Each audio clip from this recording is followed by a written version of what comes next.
오늘 말씀은 에스겔 37장 5절 말씀입니다. 한 목소리로 같이 봉독을 하겠습니다. 주 여호와께서 이 뼈들에게 이같이 말씀하시기를 내가 생기를 너희에게 들어가게 하리니 너희가 살아나리라. 아멘. 우리 예배 자리에 나오신 여러분들 진심으로 환영하며 주님의 이름으로 축복합니다. 서로 인사하겠습니다. 하나님의 말씀은 권능이 있습니다. 서로 인사합시다. 하나님의 말씀은 권능이 있습니다. 한 번 더 인사할까요? 따뜻한 봄날이지만 예배의 자리가 제일 좋습니다. 서로 인사합시다. 따뜻한 봄날이지만 예배의 자리가 제일 좋습니다. 아멘. 이렇게 하나님께서 이렇게 봄날을 우리에게 허락해 주셔서 어제도 이제 업무를 끝내고 이제 이 앞에 들고 가보니까 아주 그냥 벚꽃들이 만개하고 너무나 아름다운 그 자연 속에서 하나님께 또 감사를 드렸는데요. 참 하나님은 생명의 근원이시며 온 세상 만물을 창조하시고 생명을 불어넣으시는 참 우리의 창조주이심을 우리가 함께 찬양하기를 원합니다. 사실 생명이라는 것은 오직 하나님께 있고요. 하나님께서 나온다는 것을 기억하기를 원합니다. 아무리 세상이 겨울처럼 이렇게 아무것도 없고 죽었다 판명한다 할지라도 하나님께서 역사하시면 다시 봄날의 꽃처럼 살릴 수 있는 것이 하나님의 능력인 줄을 믿습니다. 또한 하나님의 백성 또한 하나님께서 온전히 보호하시고 지금도 하나님이 주시는 생명과 은혜 속에서 우리가 이 자리에서 하나님 앞에 예배할 수 있음을 늘 하나님께 감사하는 여러분과 제가 되기를 원합니다.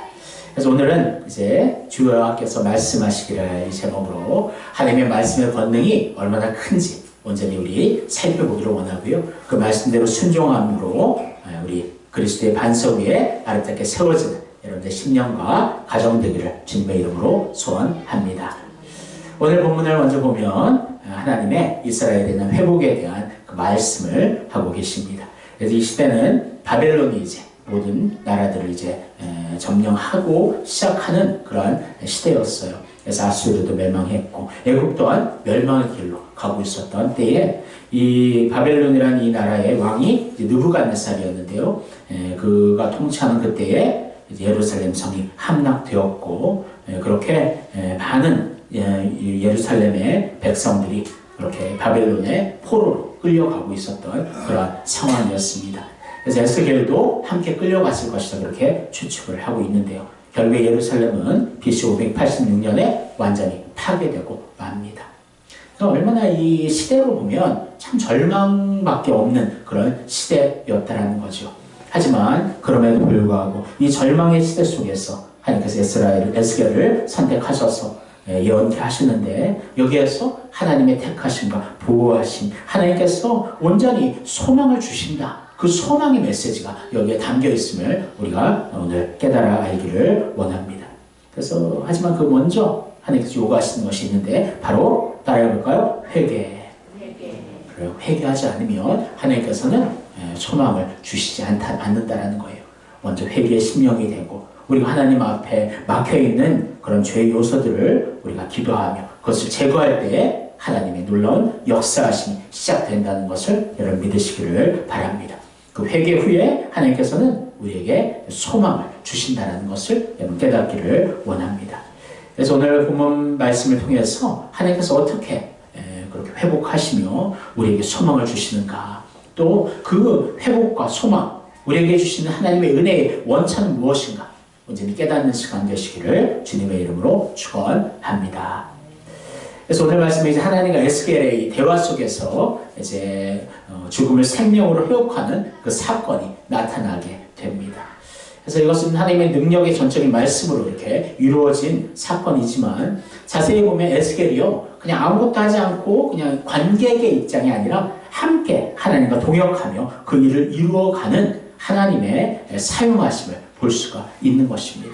그래서 오늘 이 말씀들을 통해서 우리 또한 그러면 하나님과 어떻게 동역할 것이며 하나님 앞에 어떻게 하나님의 말씀에 순종하며 하나님의 그 뜻을 이루어갈 것인가 깨닫는 깊은 온전한 깨달음이 있는 시간 되시기를 소원합니다. 하나님은 에스겔을 먼저 부르십니다. 그래서 이제 환상을 보여주시는데요. 그래서 마른 뼈들이 새로운 생명으로 변화되는 모습을 통해 하나님께서는 이스라엘이 이렇게 회복할 것이다 이렇게 하나님께서 말씀하고 있는 것입니다. 하지만 그 사건은 이스라엘뿐만 아니라 우리 영적으로 죽어있는 우리들이 날마다 주님 안에서 소생하며 회복하게 될 것이라는 우리에게 향하신 하나님의 말씀임을 여러분 믿으시기를 바랍니다. 그래서 이 사건은 네 가지의 특징이 있어요. 그래서 이 네 가지의 특징을 살펴보면서 이 사건은 어떤 사건이며 하나님께서 어떠한 모습으로 우리에게 지금도 말씀하고 계시는가 깨닫는 시간 되었으면 좋겠습니다. 첫 번째 같이 읽겠습니다. 하나님의 권능에서 시작되는 사건. 1절 말씀.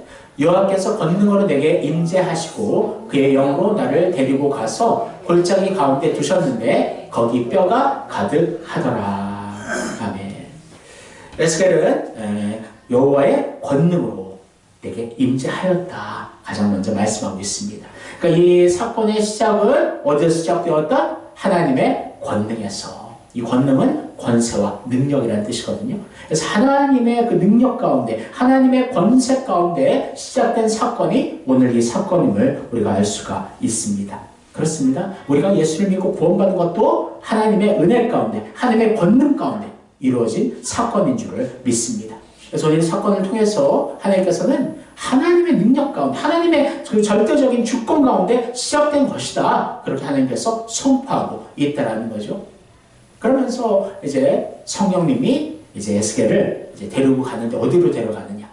골짜기로 데려가는데요. 거기에는 뭐가 가득했다? 뼈가 가득했다. 그러니까 이제 전쟁 속에서 이제 그 뼈들이 이제 다 전쟁에서 전사한 사람들의 그 뼈들이 이제 그곳에 이제 남게 되고, 그래서 살과 뭐 그런 육신들은 다 이제 흙으로 되어지고 이제 뼈만 남고 있었던 그러한 상황들을 묘사하고 있습니다. 그래서 에스겔은 이제 뼈가 가득한 골짜기에 서 있었다는 거예요. 그런데 에스겔을 그 가운데 인도하신 분은 누구시다? 성령님이시다. 성령님께서는요, 우리를 온전히 하나님이 온전히 뜻하시고 하나님의 권능을 이루시는 그곳으로 인도하시는 분이심을 우리가 알 수가 있습니다. 그래서 이제 에스겔은 이제 그 뼈들을 바라보니까 그 뼈들이 가득한데 그 뼈가 어떤 상태였는지 2절 말씀 같이 읽겠습니다.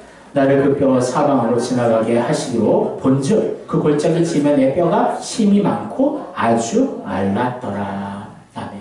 뼈들이 많이 놓여져 있는데 그 뼈들이 어땠다고요? 아주 말랐다. 그러니까 이제 식체가 썩은 지 오래되어서 물기도 다 빠져나가고 완전히 말라버린 소망이 없고 생명이 없는 상태를 의미하고 있습니다. 그래서 이 마른 뼈들은 에스겔 당시에 절망만 있었던 포로 이스라엘 민족을 의미하고 있는 것이지요. 그래서 그 광경을 에스겔은 보면서 마음이 어땠을까? 마음에 두려움도 있을 것이고, 그리고 많은 뼈들을 보니까 두렵기도 하고, 또한 염려 또 슬픔이 그 안에 가득 찼으리라 생각을 하게 됩니다. 그래서 그 처참한 광경을 보게 하면서 황폐하고 거칠고 죽음만 있는 땅에 에스겔을 세워주시는 것이지요. 사랑하는 성도 여러분, 사실 이 세상은요, 하나님께서 하나님의 사랑으로 만드신 하나님의 소유물입니다. 하지만 인간의 죄악으로 인해, 그 타락으로 인해서 이 세상은 이제 타락되었고, 그래서 이 세상은 어떻게 보면 저주 속에 머물러 있는 세상임을 우리가 알 수가 있습니다. 그래서 지금 이 세상을 보면요, 이 마른 뼈와 같이 어떤 소망도 없는 것처럼 보여지고요. 하나님 나라가 지금도 확장되고 있지만 우리 대한민국을 보더라도 우상 숭배와 성적인 타락들, 그런 죄악 이단들과 그 죄악의 모습들이 얼마나 가득 차 있습니까? 그래서 마른 뼈와 같은 그런 상황 속에 우리는 살아가고 있다는 거죠. 하지만 그럼에도 불구하고 거기에서 소망이 없는가? 아니에요. 하나님께서는 이 마른 뼈들을 살려내심으로 말미암아 놀라운 소망을 우리에게 허락해 주시는 것입니다. 사랑하는 성도 여러분, 이 세상은 마른 뼈와 같이 죄악 속에 있는 타락한 세상입니다. 그래서 우리가 이 세상 속에 살아가지만 이 세상에 속해야 될까요? 안 될까요? 안 되겠죠. 이 세상에 속한 자들이 아니라 이 세상을 초월한 자들, 하나님 나라에 속한 자들이 바로 여러분과 저라는 것을 여러분들 분명히 기억하며 하나님의 권능 아래에서 하나님이 기뻐하시는 그 하나님이 주시는 그 사명을 감당하기를 주님의 이름으로 소원합니다. 두 번째 한번 읽어보겠습니다. 에스겔의 믿음을 요구하는 사건 3절입니다. 그가 내게 이르시되 인자야 이 뼈들이 능히 살 수 있겠느냐 하시기로 내가 대답하되 주 여호와여 주께서 아시나이다. 아멘. 하나님께서는 갑자기 에스겔을 바라보시며 질문을 합니다. 에스겔아, 너는 이 뼈들이 살 수 있다고 생각하느냐? 여러분, 우리는 어떻게 대답했을까요? 우리 인간적인 눈과 시각으로 볼 때는 아니요, 다 말라서 비틀어졌고요. 이 뼈들은 더 이상 소망이 없습니다. 죽어 있는 것입니다. 생명이 없습니다. 그렇게 얘기했을 것 같아요. 하지만 이것은 자기 중심의 판단이고요. 에스겔의 그 관점은 바로 하느님 중심의 관점이었다는 거죠. 한번 뒤에 내가 대답하되 이후에 같이 읽어보겠습니다. 시작. 주 여호와여 주께서 아시나이다. 이것이 정답이에요. 주님의 관점으로 바라보는 거예요. 그러니까 주님만이 아십니다. 그러니까 살 수 있겠습니다라는 대답은 아니에요. 하나님께서 살리시면 살 수 있고요. 하나님께서 죽이시면 죽게 됩니다. 하나님의 권한 아래에서 하나님께서 하실 수가 있는 것입니다. 그 하나님의 그 주권을 인정하는 말씀이라고 할 수가 있습니다. 그렇습니다. 모든 결정권은 하나님께 있어요. 근데 우리는 가끔 착각을 해요. 기도할 때도 내가 그 중심에서 그 결정권을 가지고 있다고 생각을 해요. 인생의 결정들을 내가 할 수 있다고 생각하지만 여러분 인생을 지금까지 돌아보세요. 내가 결정해서 이 자리까지 왔는가? 아니에요. 내가 결정하는 것은 아무것도 아니고요. 우리 삶 속에서 누가 그 길을 인도하시고 결정하느냐? 바로 하나님께서 그 길을 인도하시고 결정하는 것. 그 결정으로 우리가 이 자리에 온 줄을 믿습니다. 언제나 우리의 마음의 관점, 우리의 삶의 관점은 하나님 중심의 관점이 되어야 된다는 거예요. 오직 주께서 아시나이다. 우리가 기도할 때도 하나님 이거 주세요, 저거 주세요 그렇게 기도하지만 나에게 가장 필요한 것은 오직 하나님께서 아시나이다. 가장 귀한 것, 가장 좋은 것 하나님께서 이미 준비하신 줄 믿사오니 하나님의 뜻을 깨닫게 하옵소서. 그것이 우리의 기도의 중심이 되어야 될 줄을 믿습니다. 우리의 삶도 이래야 돼요. 하나님의 주인 되심을 인정하며 하나님 중심의 결정이 우리의 삶에, 우리의 가정에 모든 기준의 결정이 되어야 될 줄을 믿습니다. 항상 질문하세요. 항상 주님이라면 어떻게 결정하실까? 일단 그 질문으로 질문해 보고요. 또 하나님께서 기뻐하시는 선택이 무엇일까? 항상 그것을 여러분들 선택하는 여러분과 제가 되기를 소원합니다. 세 번째, 같이 읽겠습니다. 에스겔의 대언으로 이루어지는 사건 4절입니다. 또 내게 이르시되 너는 이 모든 뼈에게 대언하여 이르기를 너희 마른 뼈들아 여호와의 말씀을 들을지어다. 아멘. 그래서 에스겔이 주님이 아십니다 이렇게 대답하죠. 그러면 하나님께서 이제 내가 내 권능을 베풀리라 하고 마른 뼈들을 살리실 수 있는데 한 가지 단계를 하나님께서 더 여기에 넣고 있음을 보게 됩니다. 바로 에스겔에게 대언하게 하는 사건이지요. 여러분 왜 하나님께서는 에스겔에게 이 명령을 대언하게 하셨을까요? 그래서 대언이라는 이 말은 대신 말한다는 뜻이고요. 그래서 이 대언에는 내 뜻이 들어가는 것이 아니라 그 대언케 하시는 하나님의 뜻이 들어간다라는 의미입니다. 그래서 하나님의 말씀을 그냥 전달하는 것인데 왜 에스겔을 선택해서 그렇게 전달하게 하실까? 여기에서 하나님께서 일하시는 그 방식을 우리가 알 수가 있습니다.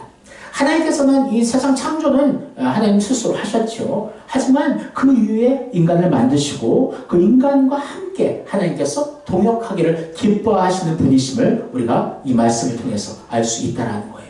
여러분 하나님께서는요 우리 사람과 함께 일하시기를 원하십니다. 하나님 혼자 다 하실 수 있죠. 인간 연약하고 부족해서 함께 하나님과 같이 하면 어떻게 보면 하나님 마음에서는 답답하고 정말 그렇게 안 하실 수도 있겠죠. 하지만 하나님은 우리를 사랑하시고 인간을 창조한 목적 자체가 하나님의 놀라운 그 사랑을 함께 나누며 함께 하나님과 동역하기 위해 인간을 창조하셨음을 여러분 믿으시기를 바랍니다. 여러분 인간은 좀 다른 종들과는 다르게 창조하셨어요. 우리만은 하나님의 형상을 닮은 자로 만드셨다. 성경은 이야기하고 있습니다. 이 형상이라는 것은요, 외형뿐만 아니라 모든 전 인격적인 요소들을 담게 하셨다라는 의미가 담겨 있다는 거예요. 그러니까 우리가요, 하나님과 닮은 존재로 만드셨다. 얼마나 이게 놀라운 이야기입니까? 보이지 않으시는 영적인 존재 하나님, 영원 전부터 영원 후까지 계시는 오직 하나님만 우리의 창조주이신데 그 하나님을 닮은 존재가 바로 여러분과 저라는 것을 여러분 기억하시기를 원합니다. 하지만 이 죄로 말미암아 이제 하나님과 원수가 되었었죠. 하지만 우리가 예수를 믿음으로 말미암아 이제는 하나님의 자녀가 되었고 이제 하나님과 동역할 수 있는 동역자가 되었다는 거예요. 지금 하나님께서는 복음을 전할 때요 우리와 함께하기를 기뻐하심을 믿으시기를 바랍니다. 그래서 아직도 전도라는 것을 통해 복음 전하기를 원하시는 거예요. 먼저 예수 믿는 자들이 그 예수의 이름을 우리의 입술을 통해 우리의 삶을 통해 선포함으로 말미암아 하나님과 함께 그 영혼을 구원하는 그 사역에 동참케 하신다는 의미입니다. 사랑하는 성도 여러분, 에스겔을 대언자로 삼은 것 에스겔뿐만 아니에요. 여러분과 저를 지금도 하나님의 대언자로 삼으시는 줄을 믿습니다. 그래서 우리 입술을 통해 그리스도를 선포하게 하고 하나님의 나라를 선포하게 하고 하나님의 말씀을 선포하게 하고 하나님의 사랑을 온전히 나타나게 하는 하나님의 우리를 사용하시는 하나님의 동역의 자리임을 여러분들 기억하며 이렇게 하나님의 동역자로 살아간다는 이 자체가 얼마나 큰 우리에게 복인지 우리가 날마다 깨닫고 하나님의 그 말씀을 대언하며 하나님의 뜻을 전하는 여러분과 제가 되기를 주님의 이름으로 축원합니다. 네 번째 같이 읽겠습니다. 하나님의 말씀으로 이루어지는 사건 5절입니다. 주 여호와께서 이 뼈들에게 이같이 말씀하시기를 내가 생기를 너희에게 들어가게 하리니 너희가 살아나리라. 아멘. 하나님께서 에스겔을 통해서 말씀하십니다. 이 마른 뼈들에게 명령하십니다. 내가 생기를 너희에게 들어가게 하리니 너희가 살아나리라. 여러분, 그 뼈들은 사실은 한낱 이제 썩어가는 하나의 그냥 뼈들일 뿐입니다. 하지만 하나님께서 말씀하시니까 이 뼈들이 살아나기 시작을 합니다. 그래서 처음에는 이제 힘줄과 살이 그 뼈들에게 덮이기 시작하고요. 그러면서 그 뼈들은 맞춰지기 시작합니다. 하나하나 마디들이 맞춰지며 소리를 내며 이 뼈 저 뼈가 서로 연결이 되는 놀라운 환상을 보게 하시지요. 그리고 힘줄이 생기며 살이 오르며 가죽이 덮이게 됩니다. 하지만 그렇다고 해서 아직 살아난 것은 아니에요. 살아나기 위해서는 하나님의 이 생기가 들어가야 되는 것입니다. 한번 9절 말씀 같이 한번 읽겠습니다. 또 내게 이르시되 인자야 너는 생기를 향하여 대언하라. 생기에게 대언하여 이르기를 주 여호와께서 이같이 말씀하시기를 생기야 사방에서부터 와서 이 죽음을 당한 자에게 붙어서 살아나게 하라 하셨다 하라. 아멘.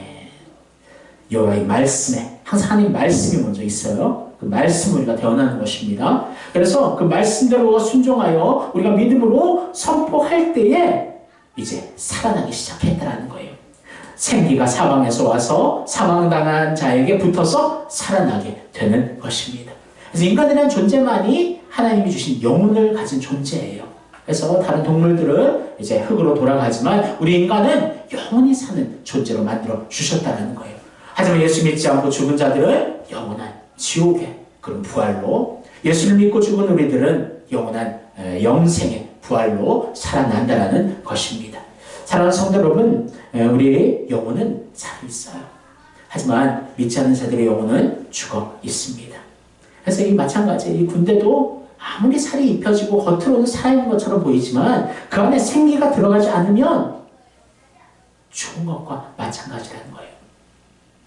하나님께서 이제 마지막 이 생기에게 명령해서 그 생기가 들어가니까 드디어 이 군대가 살아나고 아주 힘있는 군대들로 세워지게 됨을 보게 됩니다. 사랑하는 성도 여러분, 그런데요, 왜 하나님께서 이 뼈들을 살리시고 군대가 되게 하셨을까? 그 말씀을 우리가 다시 한번 읽어보기를 원하는데요. 같이 한 목소리로 천천히 읽겠습니다. 너를 위해 힘줄을 두고 살을 입히고 가죽으로 덮고 너희 속에 생기를 넣으리니 너희가 살아나리라. 또 내가 여호와인 줄 너희가 알리라 하셨다 하라. 아멘. 아하, 이 사건의 근본 목적은 누가 여호와인 줄 알겠다? 우리 하나님께서 여호와이신 줄 우리가 알게 하는 그 목적이 있다는 것임을 기억하시기를 원합니다. 사실 우리가 생존하는 이유가 무엇일까? 바로 하나님의 영광을 위한 것인 줄을 믿습니다. 그래서 우리가 왜 사느냐 질문하면 하나님의 영광을 위해 난 삽니다. 우리가 왜 죽습니까? 질문해도 하나님의 영광을 위해 나는 죽기를 원합니다. 그러니까 사나 죽으나 우리가 주님의 것이며 하나님의 영광을 위해 내가 살고 하나님의 영광을 위해 내가 죽기를 원합니다. 우리의 삶의 목적 자체, 인간의 존재 자체가 바로 하나님의 영광임을 여러분들 늘 깨닫기를 소원합니다. 그래서 우리가 늘 복음을 전하고 우리가 우리의 삶을 살아갈 때에도 그 결과는 무엇이 되어야 되는가? 바로 우리 하나님이 참 우리 하나님이신 줄 먼저 사람들이 알게 하는 것, 하나님의 하나님 되심을 증거하는 것, 하나님의 영광을 나타내는 것, 그것이 우리가 기도하고 우리가 살아가는 이유이며 목적임을 여러분 믿으시기를 바랍니다. 여러분, 우리는 무엇을 위해 살아가고 있습니까? 우리 내면에 한번 질문해 보세요. 많은 시간들 그 질문들과 그런 우리가 선택을 할 때에 누가 중심이 되고 누구를 위해 살아가고 있는가? 아직도 내가 되고 있다는 거죠. 하나님을 위해 내가 하나님 내 삶을 드립니다. 시간을 드립니다. 그것은 너무나 제약되어 있고 내 것이 먼저가 되고 나머지의 것을 하나님께 드리고 있지는 않는지 다시 한번 우리가 안타까운 심령으로 생각하기를 원합니다. 그래서 오늘 이 말씀처럼 하나님 영광을 위해서 하나님께서 이 뼈들을 군대가 되게 하셨다는 거예요. 그러면서 이스라엘이 이렇게 회복될 것이다. 하나님 말씀하시며 소망을 주신다는 것입니다. 하나님의 영광을 우리가 살아갈 때 하나님께서 우리에게 소망과 은혜와 비전을 허락해 주신다는 것을 여러분 믿으시기를 바랍니다. 우리는 대원할 뿐이에요. 하나님 말씀대로 순종하고 따를 뿐이에요. 그때 하나님의 역사와 능력이 나타난다는 것입니다. 10절 말씀 한번 같이 읽겠습니다. 이에 내가 그 명령대로 대언하였더니 생기가 그들에게 들어가매 그들이 곧 살아나서 일어나 서는데 극히 큰 군대더라. 할렐루야. 아멘. 그래서 우리 또한 마찬가지예요. 우리도 사실 마른 뼈와 같이 아무 소망이 없던 존재들이었잖아요. 하지만 하나님의 예정 속에서 하나님의 은혜 가운데 우리가 예수 믿게 하시고 우리가 예수를 영접함으로 말미암아 이제 우리는 살아있는 존재가 되었다는 거예요. 이런 마른 뼈들이 군대가 된 것처럼 이제 우리가 하나님의 좋은 군사가 되었다는 것이에요. 여러분, 하나님의 좋은 군사인데 우리의 사적인 우리의 생활들, 우리의 것에 얽매여야 되겠습니까? 여러분, 우리는 하나님의 말씀으로 인해서 예수 그리스도의 십자가의 보혈의 은혜로 인해서 우리는 살아난 존재가 되었다는 것입니다. 이제 우리가 사는 목적은 하나님의 영광을 위해 살아가는 것이고 하나님의 좋은 군사로 우리가 부름받았다는 것은 하나님의 주시는 영적인 전쟁을 날마다 승리케 하는 하나님의 능력이 우리와 함께하며 하나님의 역사가 우리와 함께한다는 것을 여러분 믿으시기를 바랍니다. 하나님께서 우리를 사용하시는데 그냥 그렇게 힘없이 사용하시는 게 아니에요. 마른 뼈처럼 사용하시는 게 아니에요. 우리에게 생기를 주시고 우리에게 하나님 능력을 주시고 성령 충만함을 주시고 그리스도의 십자가 보혈의 능력으로 온전히 채워주심으로 말미암아 이제 우리를 통해 영적인 전쟁에서 날마다 싸우며 승리하며 죄와 사망의 것을 이기신 우리의 대장 되신 예수님을 따라가며 늘 승리하는 그 승리하는 군사로 우리를 부르셨음을 여러분 믿으시기를 바랍니다. 사랑하는 성도 여러분, 이 세상 사람들은 이 세상의 마음대로 살아가요. 자유롭게 살아가요. 그 누가 뭐라 할 사람 아무도 없어요. 하지만 우리 크리스찬들은 많은 제약이 있습니다. 이렇게 주일날 이렇게 좋은 날이지만 이렇게 하나님 안에서 예배하는 것, 사람들 볼 때는 아유 저 미련한 사람들, 답답한 사람들, 불쌍한 사람들 손가락 찾질 할지 몰라요. 하지만 이 하나님의 말씀 안에서 하나님 주신 이거 예배를 통해 하나님께 영광 돌리고 하나님의 이름을 높이는 이 자리야말로 참된 우리의 자유의 자리이며 소망의 자리이며 기쁨의 자리이며 축복의 자리인 것을 여러분들 믿으시기를 바랍니다. 얼마나 우리가 복된 자리에 있는지 여러분 깨닫기를 원합니다. 여러분, 물고기가 물속에 있어야 자유로운 거예요. 아무리 물 밖에 그런 푸른 하늘과 정말 그런 자연들 속에 물고기는 그렇게 그 자연으로 가면 좋겠다 생각하겠죠. 하지만 나가는 순간 죽음을 당할 수밖에 없는 것입니다. 우리는 마찬가지. 하나님의 은혜 가운데, 하나님 주신 말씀의 은혜 가운데, 하나님의 영광 가운데, 이 예배 가운데 우리가 머무는 이 자리야말로 우리에게 생명의 자리요 참된 소망의 자리인 줄을 믿습니다. 여러분이 하나님 주신 이 복된 자리를 절대 놓치지 않기를 주님의 이름으로 소원합니다. 말씀을 맺겠습니다. 하나님 지금도 우리를 부르십니다. 에스겔을 부르시는 것처럼 우리를 부르시고 우리를 하나님의 말씀의 권능으로 세워주시고요. 우리에게 태어나게 하십니다. 하나님의 말씀대로 순종하며 마른 뼈들아 살아나라. 하나님의 말씀에 태어날 때 그 마른 뼈들은 살아나게 된다는 것을 믿으시기를 바랍니다. 우리는 하나님의 군사예요. 절대 이 세상에 우리의 마음 빼앗기지 않기를 원합니다.